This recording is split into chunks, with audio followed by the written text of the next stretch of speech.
ക്രിസ്മസിനോടനുബന്ധിച്ചുള്ള പ്രത്യേക പ്രാർത്ഥനാ ശുശ്രൂഷകളൊക്കെ പള്ളിയിൽ തുടങ്ങിക്കഴിഞ്ഞു. നമുക്ക് ദൃശ്യങ്ങളിൽ കാണാം. അലങ്കാരങ്ങളാണ് ഈ പള്ളിയുടെ ഏറ്റവും വലിയൊരു പ്രത്യേകത.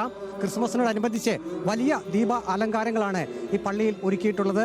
അതോടൊപ്പം തന്നെ മേരി ക്രിസ്മസ് എന്ന് സൂചിപ്പിച്ചുകൊണ്ടുള്ള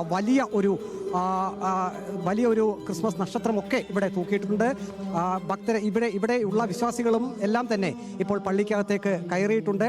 ഇപ്പോൾ അല്പസമയം മുമ്പ് ഇവിടെ കുരുത്തോല കത്തിച്ച ഒരു ചടങ്ങ് നടക്കുകയുണ്ടായി. അത് ഈ പള്ളിയിലെ പ്രധാനപ്പെട്ട ഒരു ചടങ്ങാണ്. കുരുത്തോല കത്തിക്കുന്നത് അത് കഴിഞ്ഞിട്ടുണ്ട്. അതൊരു ആചാരത്തിൻ്റെ ഭാഗമാണ്. അതിനുശേഷം പള്ളിയിലേക്ക് ചുറ്റുമുള്ള പ്രദക്ഷിണമാണ് ക്രിസ്മസ് പ്രാർത്ഥനാ ശുശ്രൂഷയുടെ ഏറ്റവും വലിയൊരു പ്രത്യേകത. അതിപ്പോൾ ഒരു വട്ടം പൂർത്തിയായി കഴിഞ്ഞു. അതിനുശേഷം വിശ്വാസികളെല്ലാം ഇപ്പോൾ പള്ളിക്കകത്തേക്ക് കയറിയിട്ടുണ്ട്. ഇന്ന് എന്തൊക്കെയാണ് പ്രധാനപ്പെട്ട ചടങ്ങുകൾ? ഇന്ന് റാന്നി സെന്റ് തോമസ് വെല്ലുവിളിയുടെ വലിയ പെരുന്നാൾ ഇന്നും നാളെയും മറ്റന്നാളുമായിട്ട് നടക്കുകയാണ്. ഇന്നിപ്പോൾ കർത്താവിൻ്റെ ജനപെരുന്നാൾ ശുശ്രൂഷയാണ് നടന്നുകൊണ്ടിരിക്കുന്നത്. അപ്പോൾ ഇതേ തുടർന്ന് ഇപ്പോൾ കുർബാന ഉണ്ടായിരിക്കുന്നതാണ്. കുർബാനയ്ക്ക് ശേഷം നാളെ വൈകിട്ട് 6 മണിക്ക് കരിങ്കുറ്റിയിൽ പുതുതായി പണിത കുരിശിങ്കിൽ നിന്ന് ഭക്തിനിർഭരമായ റാസ സന്ധ്യാപ്രാർത്ഥനയ്ക്ക് ശേഷം ആരംഭിച്ച് മഞ്ഞുമാങ്കൽ പടി, കോയിക്കൽ പടി.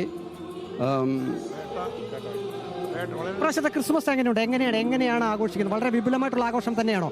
പള്ളിക്ക് ചുറ്റും തന്നെ വലിയ ദീപാലങ്കാരങ്ങളൊക്കെ കാണുന്നു. വളരെ വിപുലമായിട്ടുള്ള ആഘോഷമാണ് ഈ വർഷവും ഞങ്ങൾ ക്രിസ്മസ് ആഘോഷിക്കുന്നത്. അപ്പം നാളത്തെ റാസ അവിടെ നിന്ന് ആരംഭിച്ച് ഇവിടെ പള്ളിയിൽ എത്തിച്ചേരുകയും അതേ തുടർന്ന് നേർച്ച വിളമ്പും അതുപോലെ തന്നെ ആകാശദീപ കാഴ്ചയും നാളെ ഉണ്ടായിരിക്കുന്നതാണ്. അതിനുശേഷം ക്രിസ്മസ് ആഘോഷത്തിന്റെയും വലിയ പള്ളിയിലെ പെരുന്നാളിന്റെ ഭാഗം കൂടിയാണ്. അപ്പോൾ വലിയ രീതിയിൽ പുൽക്കൂട് ഒരുക്കുന്ന ഒരു ചടങ്ങ് കൂടിയുണ്ട് ഇവർക്ക്. തീർച്ചയായും ക്രിസ്മസിൻ്റെ ഏറ്റവും വലിയൊരു പ്രത്യേകത നമുക്കറിയാം, അത് പുൽക്കൂട് തന്നെയാണ്. ഇപ്പോൾ വിപണികളിലൊക്കെ പല നിറത്തിലും പുതിയ രൂപത്തിലുമുള്ള പുൽക്കൂടുകളൊക്കെ ധാരാളം ലഭിക്കുന്നുണ്ട്. കൊച്ചുകുട്ടികളൊക്കെ ഈ പുൽക്കൂട് ഒരുക്കുന്നതിലും അത് തയ്യാറാക്കുന്നതിലൊക്കെ കഴിഞ്ഞ ദിവസം വളരെ വ്യാപൃതരായിരുന്നു. അതോടൊപ്പം തന്നെ ക്രിസ്മസ് കരോൾ അത് ഏറ്റവും പ്രധാനപ്പെട്ട ഒരു കാര്യം തന്നെയാണ്.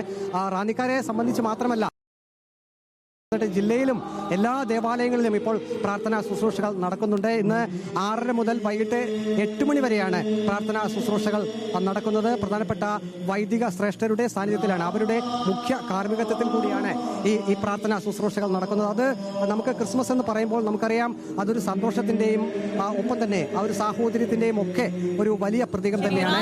വലിയ രീതിയിലുള്ള ആഘോഷങ്ങളാണ് വലിയ പള്ളിയിൽ നടക്കുന്നത് ഇപ്പോൾ.